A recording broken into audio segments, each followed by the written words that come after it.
couple of months ago, I went to my latest ayahuasca retreat, and now it's time to talk about it. Get in here, this is Jack with Cosmic Road. I talk about UFOs and the paranormal. Please hit like and subscribe, and let me know what you think in the comments below. Yeah, I waited to make this video, partly because it gets kind of personal as far as my health issues. You're going to learn more about my gut than you probably want to know, honestly. And I'm going to try to skim over most of that, but it's important to the story. And also because it was a very bad experience. It was not a pleasant experience. It was a grueling, horrible night with Mother Aya. But ultimately, I'm glad I went.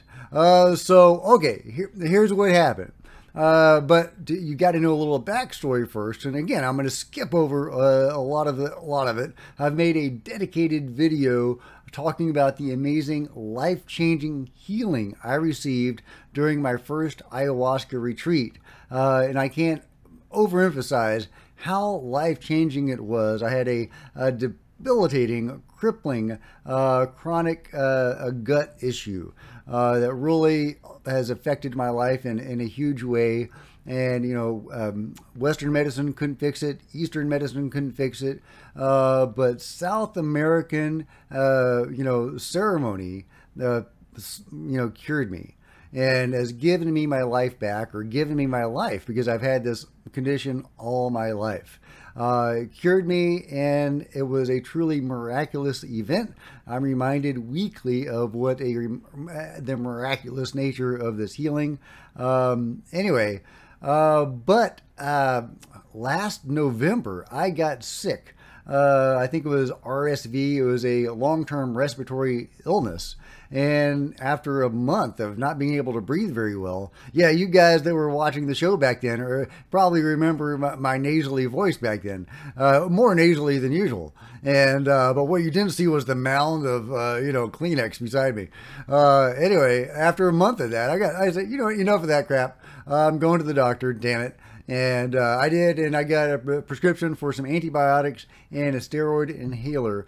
And I don't know which one of them did it, but whatever it was, destabilized the delicate equilibrium of the miracle. That's what I call the healing that I received during that first ayahuasca retreat. It was the miracle, or is the miracle. It harmed it. It affected it. It threw a monkey wrench into the system. And ever since that event, the healing that I had been experiencing diminished. It wasn't the same. It never went away. It was never back to pre-miracle levels, but it was. It wasn't the same. It wasn't as good. So I was, really, I don't want to say desperate, but I was really anxious to recover my healing. And I was looking for an ayahuasca retreat to go to. It was kind of a problem because my shaman that I had been going to, he might be taking a step back from the medicine space. So I was looking around for a new shaman to go to, and finally I found one. So a different style of shaman, but I was very eager to go to this ceremony and and partake, and hopefully recover the healing that I had experienced in that first retreat that I went to. And this was a one-night ceremony. I'm used to going to 3-night retreats. I've only been to one other one-night event before, so this was my 11th ceremony. So right away, the shaman, and I'll call him D, sits us down, and there's, about 5 other people. It's a small gathering, smaller than I'm used to. But a good crowd. I always love the people at the ayahuasca retreats. They're always like really super cool. You just want to hang out with them. You just want to be like best friends with all of them. I mean, they're so cool. And you have such great conversations and such a great mood. It's really neat, especially on the multiple day retreats where you get to know each other. And by the third day, it's just really neat. Anyway, so this guy had a totally different style than I'm used to, and then the laid back retreats that I'm used to going to, that are all orchestrated by the same 2 shamans, the ones that I'm used to going to. And, he sits us down and he gives us a list of rules It takes him over an hour to go through all the rules. And he says, well, I'm not a Nazi, but, and he keeps on going with the rules. And one of them was that you couldn't have any water. And, you know, that doesn't work for me with my gut issues. I need a lot of water. That's just how my system works. And I told him up front I was going to need some water. And he just kind of made a non-committal noise. But I figured, well, I can just go get it myself. No big deal, right?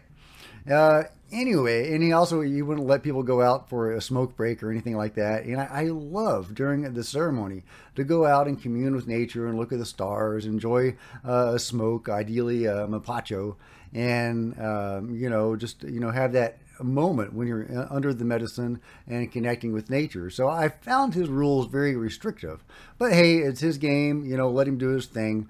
I'll try to work around it as best I can. And okay, so we sit down, we partake, and the medicine starts to kick in on the others. It's not kicking in for me. I was good on the dieta. There's no particular reason why it wouldn't have kicked in. But he goes and he offers the second dose, which is common. Sometimes there will even be a third dose offered. And I was the only one that partook of the second dose. Well, I didn't feel a whole lot from the first dose, but about 20 minutes after that second dose, man, it hit me. It hit me like a ton of bricks. Oh my God. It was intense, guys. It was intense. All right, so, part of the reason talking about this particular ceremony and this experience, the reason I didn't want to talk about it is because you got to talk about the purge. For this particular experience that I had, the purge was a big deal. And if you're familiar with ayahuasca, you'll know that most people purge during these ceremonies, and most people purge from the top. I don't purge that way. I purge the other way. But that's great because that's where the healing has happened. That's where Mother Aya knows that she needs to work on me. And I'm very grateful for, whatever she needs to do. Well, Mother Aya has kicked my butt before. I mean, I've had some serious butt kickings on Mother Aya. When she gets in there and rolls up her sleeves and just goes to work on you. And, look out. I've had some very unpleasant, experiences. But this one took the cake, guys.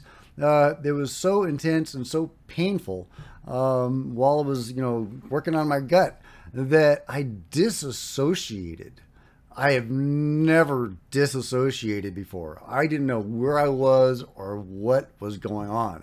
I was in this intense pain, physical pain, and I instinctively knew that I needed to help the process along with some water. And I had drunk my water bottle to completion, and at this time, during the ceremony, I was unable to go and get water for myself. But I knew I needed water because I needed to purge, and that's just how my system works. And again, I apologize for all the talk of purging, but hey, that them's the breaks, right? Was with this particular event, especially. But I was in such agony, and I knew that, in order for me to settle in and enjoy the experience, or, at least to get the most out of the experience, maybe possibly to pursue some, metaphysical or spiritual connections and stuff like that, like my Jesus event. I needed to purge so I could get to work on the spiritual stuff. I mean, I was hoping for the, physical healing as well. And I understood that, when it was very hard on me physically, that means, in my interpretation, is that Mother Aya is working on something. And so I was totally prepared and even hoping that she would kick my butt. But man, she really laid it in, guys. She laid it in. And she wasn't beating around the bush with this one. She just said, Jack, you need some healing. Damn it, I'm getting in there. I've got to get to work on this. And she did, and it was intense. And I was trying to help her along with some water. And the shaman would not get me water because he didn't have any helpers or any minders or any guardians. It was just him. And he was, seeing to the needs of the people. And he refused. Outright refused to get me water.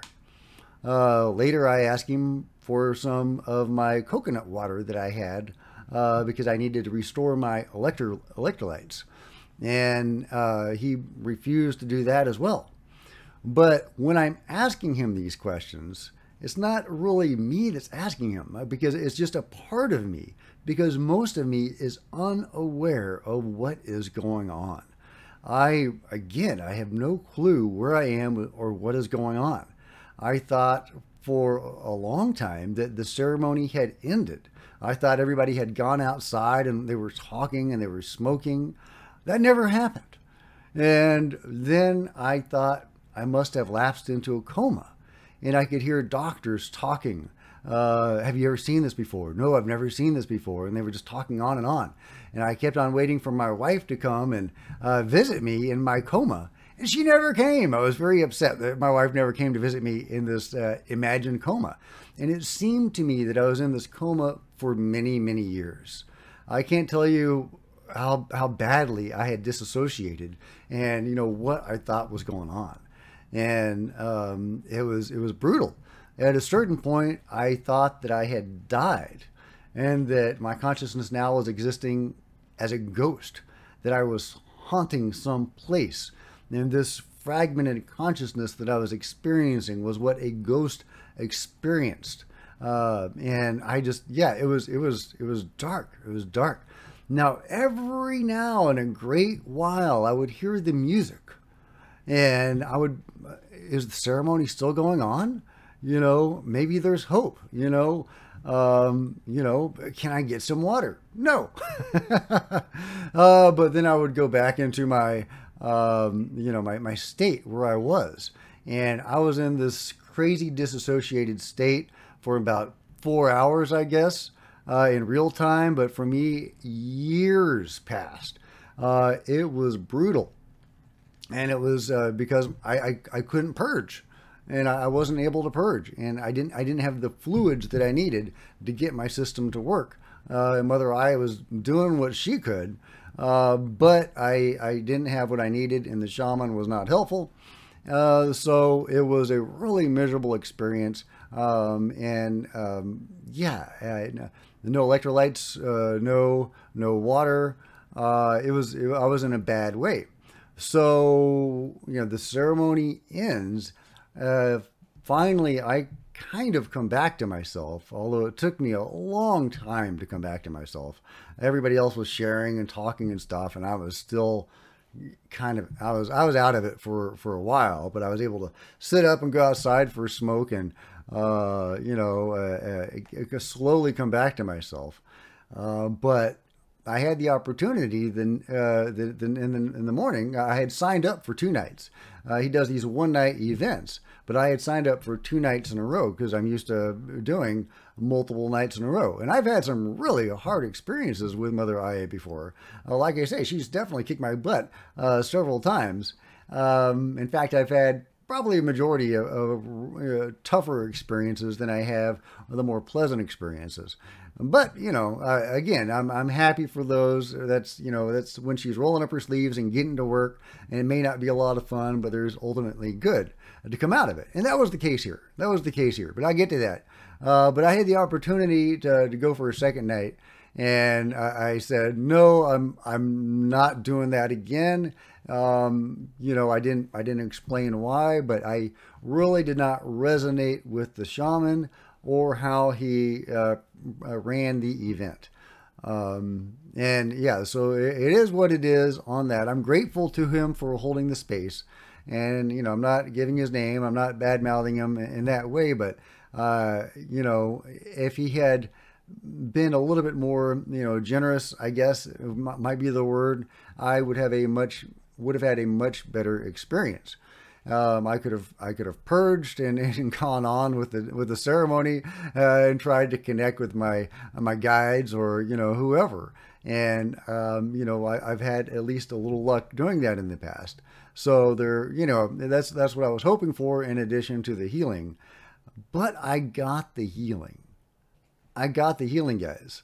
Mother Aya did kick my butt because she was rolling up her sleeves and getting to work on my intestines. And thank God she did. because I was healed once more. And I wanted to give it some time to make sure that it had set in before I talked about this. I didn't want to say, hey, I've been healed, and then for it to go away. But it hasn't gone away. It's been a couple of months. The healing is still in place. My system is back where it was. And, more or less, I still would like to go to another ceremony with hopefully a different shaman, to bring it all the way back to where it was, if that's, what Mother Aya wants to do. So I'm very grateful to this shaman and for the space that he held and for the beautiful medicine that he provided. But I did not resonate with him, and I did not think that how he conducted the ceremony was helpful to my personal process. But I'm so grateful for that I went. I got what I wanted out of it, what I needed out of it, to restore the workings of what I call the miracle. And again, if you want more details about the miracle itself, you can go to the playlist under my experiences, and you'll find the details of the healing that I received. You're going to learn more about my gut than you wanted to, but that's where the healing happened. And so anyway, there is my grueling story of being disassociated for hours, thinking I was in a coma, then thinking I was dead and haunting someplace, totally unaware of where I was or what was going on. Some vague, dim part of me every now and then would say, help, help, water, no, you can't have any water. But I wasn't even conscious of that really until afterward. And then those memories started to kind of come back. So anyway, there's my story of my latest ayahuasca retreat. It wasn't a fun retreat, but I am so glad that I went and that I got the healing that I needed. And although, I've been hard on the shaman, in this video, I am still very grateful to him and very, very grateful to Mother Aya. So let me know what you think about all this in the comments below. And if you've enjoyed this video, like and subscribe and all that kind of stuff. And I will see you guys next time. This is Jack with Cosmic Road signing out. Oh, and because I know you're all dying to know, yes, it was after the ceremony that the purging finally happened. You're welcome.